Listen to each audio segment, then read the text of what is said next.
Yo, yo, yo, what's up, everybody? Thank you for tuning in to yet again another fantastic indie creator interview. It's your Capes Crusader Cody, and we are keeping it geekly with our new friend, Rob Rodriguez.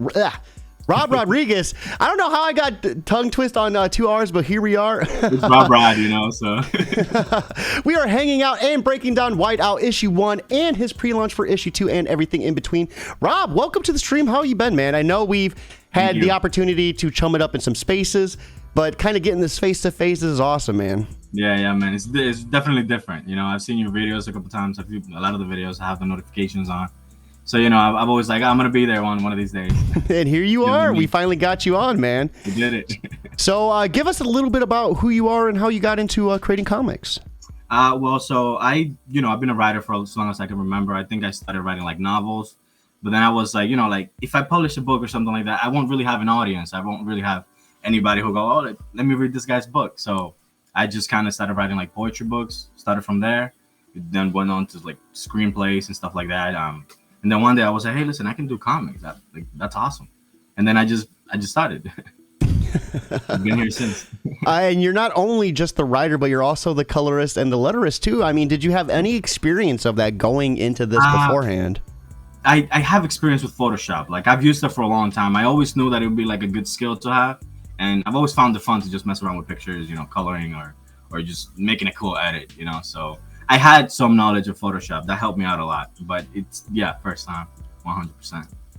So when you initially made that jump into comics, like what was that experience like for you? It seems like it's such like, it could be such a big process. I know you said you had some script work, so that might have helped a little bit, but like just diving into not only writing but coloring and lettering, that just seems like it's so much to do at once. It took way longer than I thought it was gonna take. Like for the second one, I'm trying to like find a better pace so I can like do it better, but it just like the first issue, I think it took almost a year to finish completely. I was like, dude, I can just do an issue a year, that's too much. So like I'm trying to find a better pace. But the whole reason I started coloring and lettering myself was really to save money. So I don't have to pay someone else to do it. But I'm still learning. It's a learning process, and I feel like I learned a lot. So who's all involved on the creative team, though? I know we've established your roles, but who's the penciler for you? It's this guy. His name is Jonathan Espinosa. Just some guy I found online. He lives in Colombia, I think. His art is just amazing, man. I worked with him one time. I think I was looking for an artist, and he was like, "Hey, listen, man, I could be your artist." And I'm like, can you draw something for me? Like can I see? Like, I'll give you something. And I don't just want work free. And he was like, yeah, just give me a like a prompt, and I'll shoot you. And I was like, all right. So I told him pretty much the very first panel of the whole issue, and he sent me back an image, and I was like, all right, like you're the guy. Yeah, no, that is so awesome, man. Yeah, and I put the panel in the actual issue. So that first panel, that was pretty much his introduction to me, like how he started.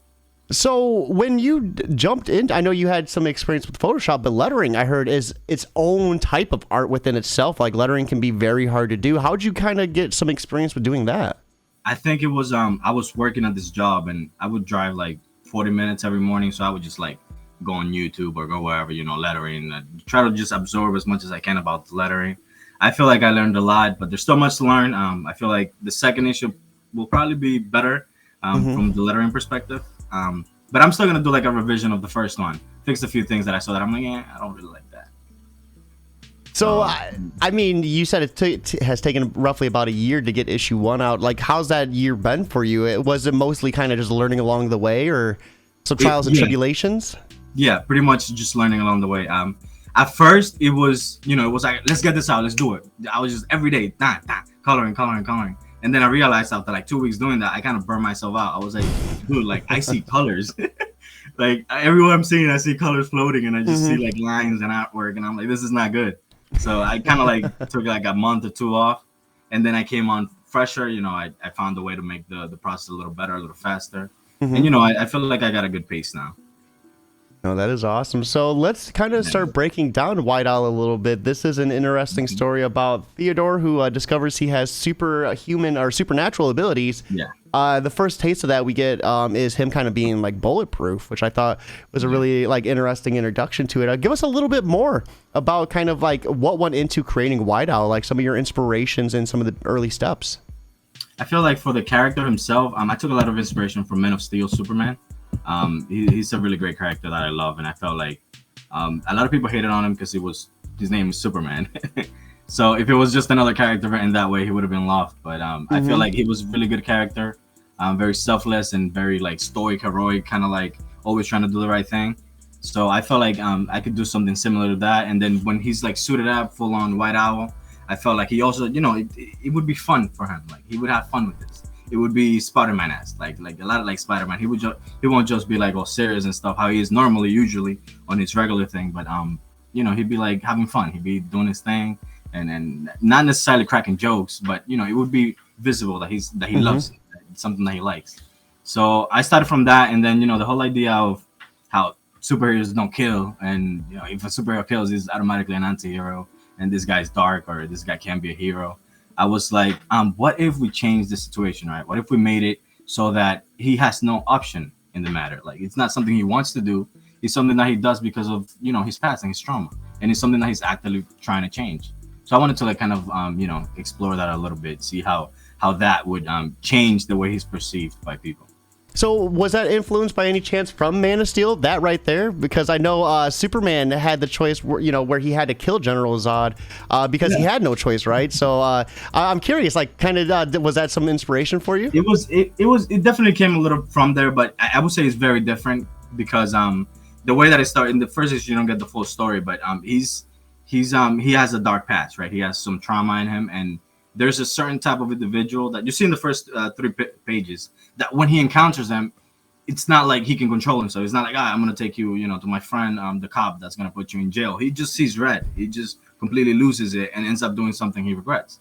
So that's because of his past. He sees himself as the person, they abused or whatever. And he can't see past it. So he just kind of, goes berserk. But I think any person, like any one of us put in his shoes probably would have done the same in that particular exactly situation. Yeah, because it's something like, think about it. I mean, the story of him, he was like abused when he was younger, and this was something that went on for years, and this is something that shaped him entirely, and this is something he still hasn't even gotten over.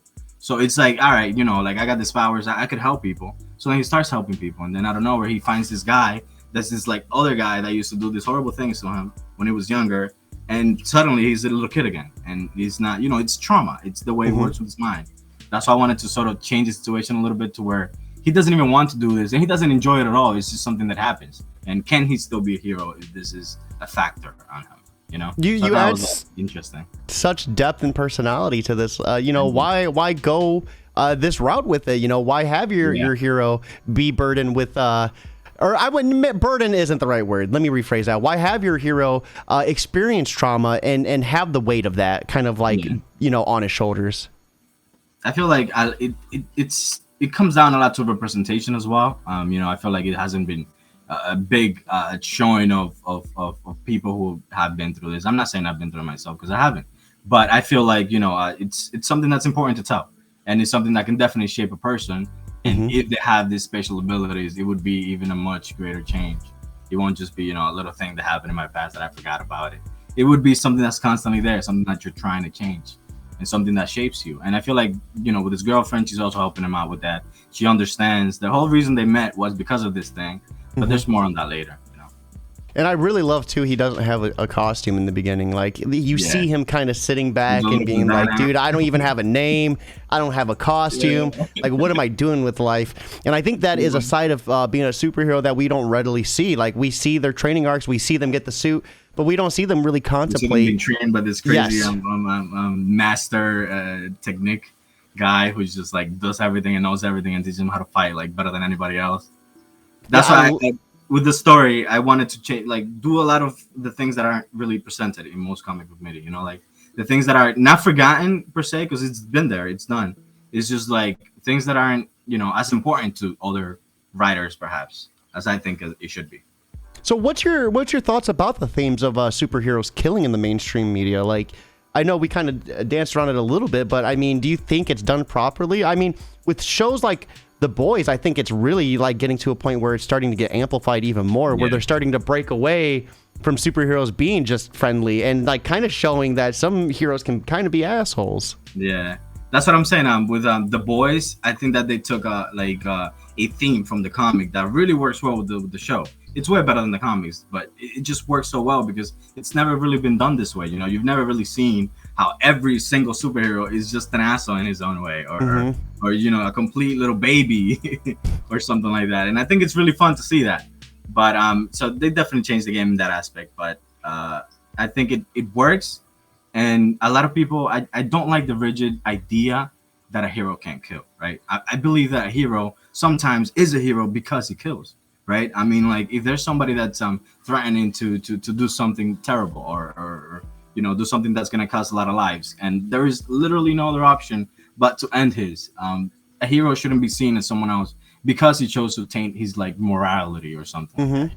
It's just like, oh, this guy killed, he's too dark, he's not a hero. He's an anti-hero, or he's a villain who did good that one time, or, you know, it's like the trolley question, like hitting the switch to kill one person versus a group of people. Yeah, exactly. It's a tough call, but I mean, in the end, I mean, saving a lot of people versus killing one, that's such it's one of those lines that it's like so blurry, people don't know how to walk it, you know. And like, if we think about the first like heroes, or what were heroes before, like, we're even thinking about the fake stuff, we can go back to soldiers and military and all these people. Like, they're heroes because they kill, right? I mean, like, are we calling the people who killed like Osama bin Laden anti-heroes, you know? Exactly. It's just like, it's an idea that grew and grew, and now it's just so big, and I kind of hate it, and I kind of wanted to change that. So that's where the whole Theo story came from. I was like, how can I do this? How can I make a hero that does this thing, hates it, doesn't like it, wants to change it, but can't stop himself, you know? So what happens in issue 1? Let's kind of set the pace leading up to issue 2. Okay, so on issue 1, on the first 3 pages, I wanted to be a little subtle about it, you know. I didn't want to go like, hey, listen, this guy just murdered this guy, or this guy just, you know, did all these things. So I went a little bit subtle. It was just like, you know, he's saving these girls. He goes into a room, he sees them. The reader doesn't know that, but he sees himself in these girls. This has been in the same situation or a similar situation. So then, you know, he sees the guy, and he's like, you know, do I control myself? Like, do I do what I should do? And then he's like, yeah, I don't think I'm gonna. I love that. He's like, nah, I'm not gonna. Like, fuck this guy, bro. Like, did you see that? Nah. So then, you know, after that, he has a little conversation with his girlfriend, and you can see that she already knows about it, and she's sort of, you know, helping him change this part about himself. Well, I don't think it's very apparent in the first. Well, yeah, it kind of is that she hates it. She doesn't like it at all. It's not something that she's like, oh yeah, this is fine. Like, my boyfriend can just kill people. Like, I don't mind at all. But, you know, it's something that she's trying to change with him and trying to help him change, because she knows that he can be better. And I think that was a really cool, like, contrast between their relationship. Then we have him, you know, go to his house. They have a conversation in the morning. Normal conversation, nothing crazy about it. She's just telling him, like, hey, listen, you can't do that shit again. Like, this is like the second time, you know, like, since we've been together. She didn't really say that, but canonically, that's the way you say it. That's how it is. And then after that, he goes, you know, she tells him you can't go out, but that's because she's planning to get him the suit. He doesn't know that because, you know, she wants to make it like a little present or something. Yeah. He doesn't even, you know. And then after that, he does go out. He sees some guy getting jumped, and he can help himself but jump in. And we got a scene where, you know, the guy like gets spooked, like, oh, this guy just like landed from a building, what up? Then he shoots him, and then he's like, did you, like, if I was anybody else, because at this point he didn't even know he was bulletproof either. He had no idea. He just thought he was strong. He could do the super jumps and do all these great things, but he didn't know he was bulletproof. So when he shot him, he was surprised himself. He was like, oh, if I was anybody else, I would be like super dead. So there's another interesting person who's also bulletproof or bullet prevention. I forgot bullet reduction. Resistant. Yeah, bullet resistant. And he is one mean SOB. Holy crap! Who is he? Like, what's his role in this? That's the mercenary Slay. He's a character that I took a lot of like inspiration from different things. I think a little bit was Deadpool, Deathstroke, that kind of like character trope a little bit. He's a little different though. He has like sort of like Bane's powers, where he like injects himself with something where like he lets loose a sort of power that's inside of him that makes him grow way bigger and become bullet resistant. Dude, there is one panel in particular where he just has like 3 or 4 individuals on the barrel of his assault rifle, just shooting them, and it's just counting down all the bodies. And on the last one, he like throws a knife. I'm like, dude, that is so awesome. Yeah, there was a line that I had there where he was counting down. He was like 6, 5, 4, 3, 2, 1. and then he no 3-2, and then he was like one more, and then he just sees him and grabs the knife, and you can see the guy's reflection on the knife. That was like a last minute addition that I did when I was doing the colors, and then he just. So then like when he said that, I was like, originally I had him say something like one more, and then he throws the knife and he's like no more. But then I took it out. I was like, that's kind of corny. But I think I might put it back in the revision. I don't know. No, I love it too. Their initial confrontation was rather interesting too. And we're gonna get the opportunity to pull that up. But before we do, let's kind of dive into issue 2. So where are we gonna see issue 2 taking us? And before for everyone that is watching, right here, let me pull up the pre-launch. Be sure to check this out. We are currently sitting at 24 followers. Let's get that up, and let's hit at least 30 followers. Let's get it. I accidentally sent that to you. I don't know why I sent that to you, but thank you. I appreciate it. I'll see you later. So right there, be sure to pull that up. Be sure to follow it, and most importantly, share it. Put it on Facebook. Put it on Twitter. Thank you. Anywhere you can. Word of mouth is 100% free. So go ahead, take the wheel. Give us a little bit about issue 2. So issue 2 would be my world building issue, right? I wanted to start the first issue with my couple Theo and Nubia, and go with a little bit of Slay, who's like sadly I just kind of want to say it because I don't want people to expect it, but there's not a lot of him in issue 2. There's just not much, but that's because there's just so much in issue 2 that I'm already trying to get established, trying to make sense of it, trying to like pace it out a little bit, because we have another character whose name is Paradox. He's coming up in issue 2, his introduction and his origin, and then we also have another superhero named Momentum. And she's getting introduced in the second issue. She's a speedster. That's like the picture I sent. The blue costume? Yeah. Really cool, bro. It's so cool. I'm taking like a little liberties with her. For example, like her power, she kind of burns when she reaches like supernatural speeds. That's the whole super purpose. She does have a healing factor, but she can't do it for a long time, or else she'll burn herself to death. I think that's a nice caveat to have too, so that way. Because the Flash, that's the biggest thing. He could just keep running everywhere. It's like exactly. This man could go back in time, see dinosaurs, and then come back for like lunch or something. Yeah. So I like how you made it to where she can't do that all the time. Yeah, like she could do it. She just can't do it for a long time. I think every power I'm trying to make something.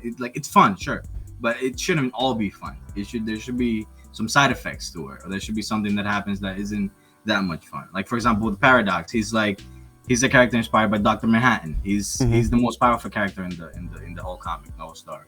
But the downside to his power is that as he gets more powerful, he loses his humanity little by little. He starts not caring about things, or he doesn't feel anything at all. That's a very big thing of his character, because the person who he was a really great person, because it's a whole thing. Like his power, like the way the powers happen in this universe is sort of nobody really knows. There's no answer. People just wake up one day and hey, look, I can do this. So no, that is awesome. Yeah, a lot of different powers they don't get activated, right? People wake up powers for different reasons. So some powers marinate through generations and they never get awoken. And as they marinate, they become stronger and stronger and stronger. And that's the case with Paradox. So he's throughout not this issue particularly, but throughout the story, he will be getting new powers as he goes on, making him, lose a little more of his humanity. Awesome, man. Let's go ahead. I think right now is a perfect segue for us to pull up issue 1 over on Global Comics. You guys watching can read this for free as well. Yes, in its entirety. That is so awesome. Are you going to be putting issue 2 up there as well, or? I'm thinking of maybe putting issue 2 like the first. It's going to be 28 pages. So I'm thinking maybe the first 15 pages I'll make free, and then make the rest for like $1 or something. I don't know. I'm not sure yet. I might just put it all entirely free. I'm not sure. I'm still thinking about it. Right there is the pre-launch for the Kickstarter upcoming. When are you going live with that Kickstarter? I'm thinking the way I want to do it, I want to make it risk-free, right? I want like the backers to know that it's not gonna be like, oh, I backed this. Where is it? Or this never got funded. So I want to make sure that by the time I go live, the issue is at least 95% done, 90% done, so that by the time it finishes, I have it done. I'm waiting for prints, and then it could get shipped out quickly. So I'm thinking March maybe. That's not bad. Yeah, that's not bad. That's right around the corner. Yeah, and then then I'll use that same money to start give me a boost start on issue 3. So this first panel right here is the one that sealed the deal for you and your artist. That's the one he drew. That's awesome. He actually didn't have it when he actually drew the pages, but I was, hey bro, you remember drawing you made, like put it in there. That looks awesome. It's great. That's so cool. Yeah, he made that. I was like, bro, like you're the guy. Like you just have the style. I can tell you're great with like the body, the artwork lines, just everything about it was great. So here we have Theodore coming across two, I took it as kidnapped children. Yeah, that's exactly what and this is where, we were talking about it. He kind of has that moment where he like loses it. And when he's looking at his hands right there, you can tell that he says something like, did I do it for them?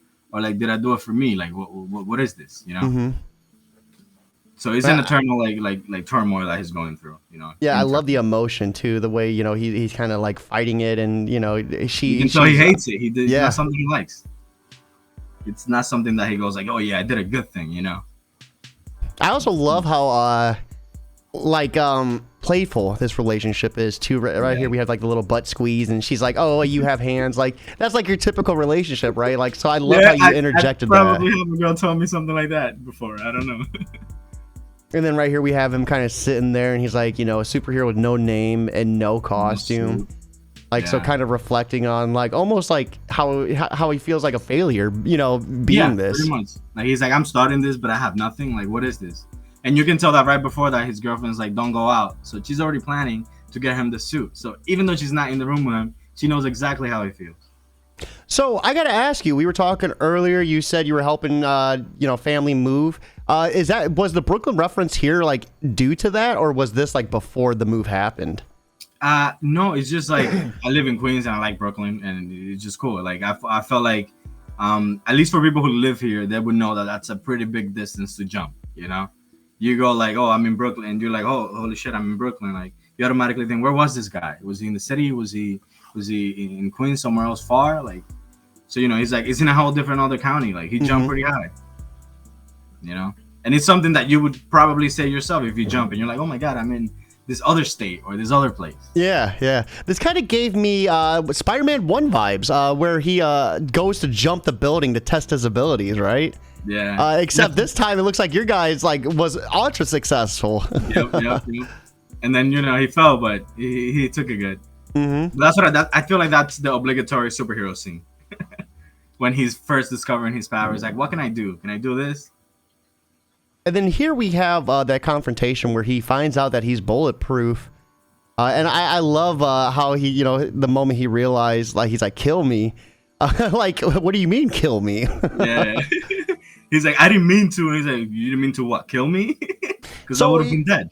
His skin might not be able to be penetrated by bullets, but he does sustain some damage. We can kind of see the bruising right here. Yeah. So what's the extent of his... That was hard to do, man. Those bruises, it was really hard to do. I couldn't figure it out when I was coloring it.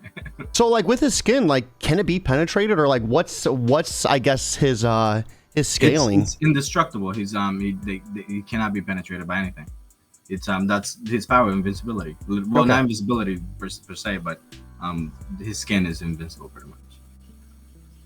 But that would be, oh man, kind of that's like a two-bladed sword in itself. Like you might not be able to get penetrated, but you can feel it, and that might be even worse, right? And if there is a way that somebody were to get inside him, his insides are just like everyone else's. So it's like tricky too. But more on that on later issues.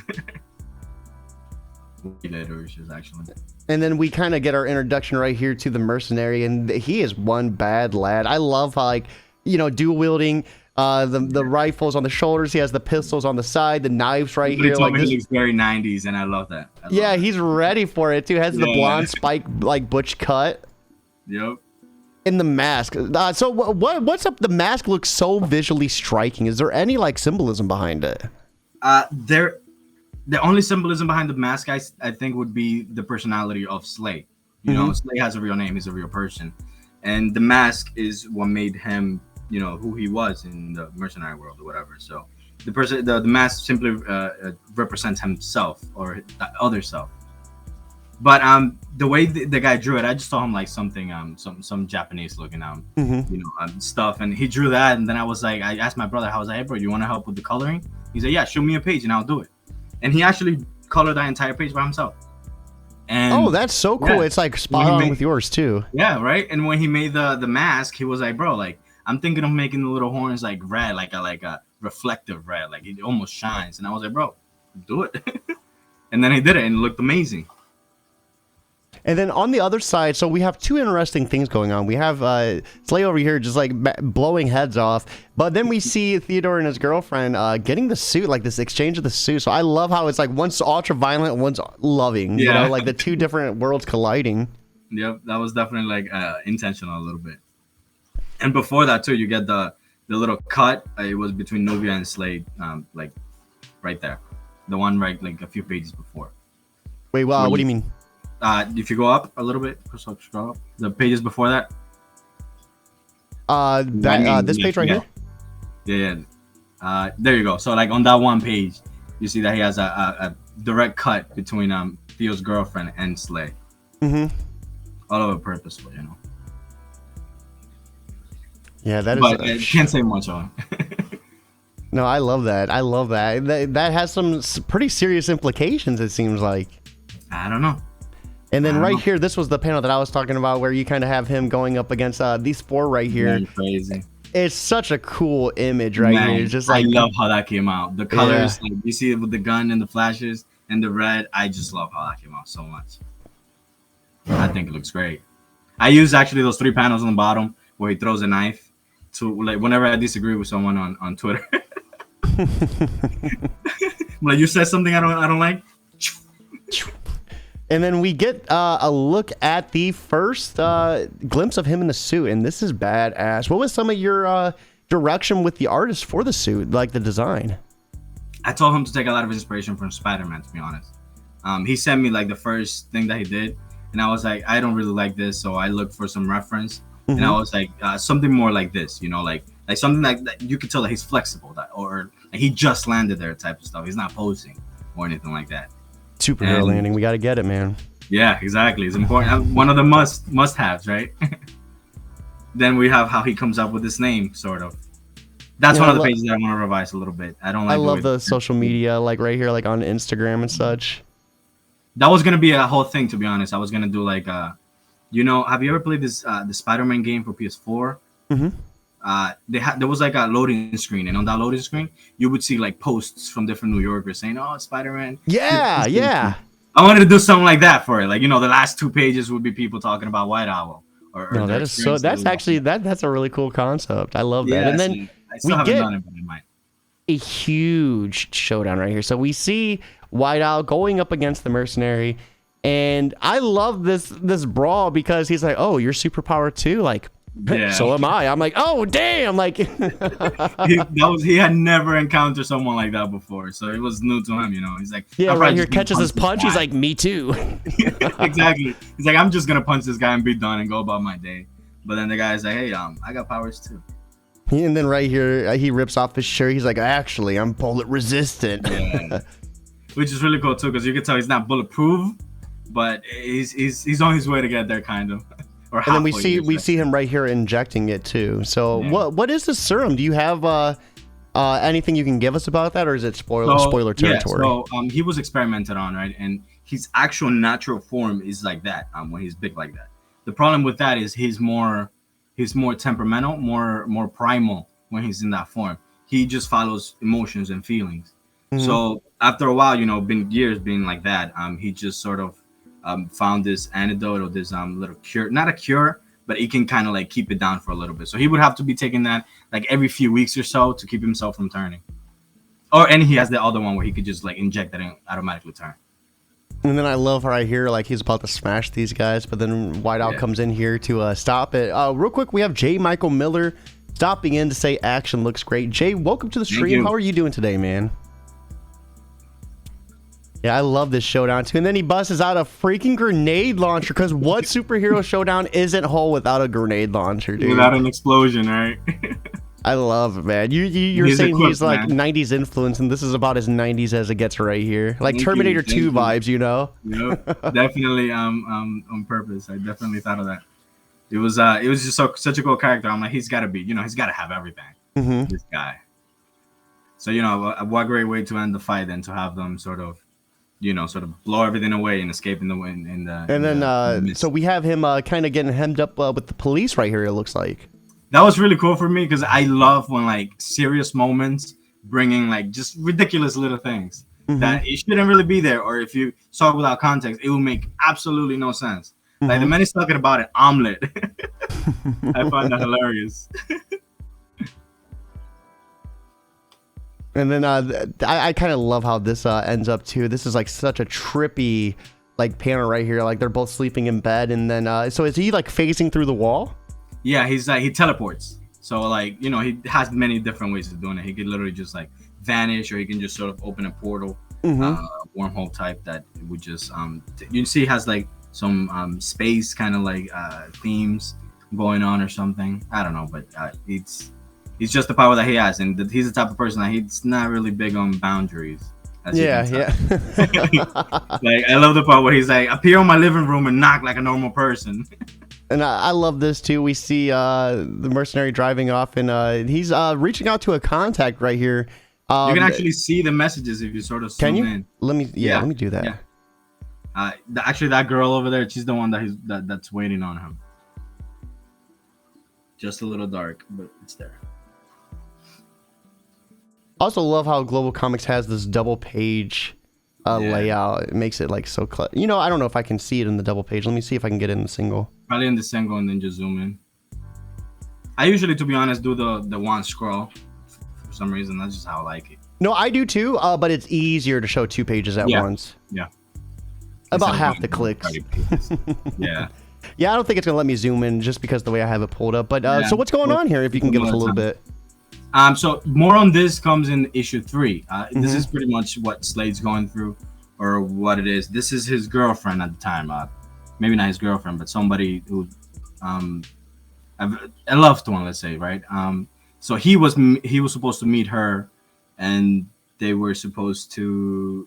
I don't know if I can say without spoiling, but he was just supposed to meet her, and he was getting the money from that job that he was doing to do something with her, right? I don't want to spoil it, but no, I gotcha.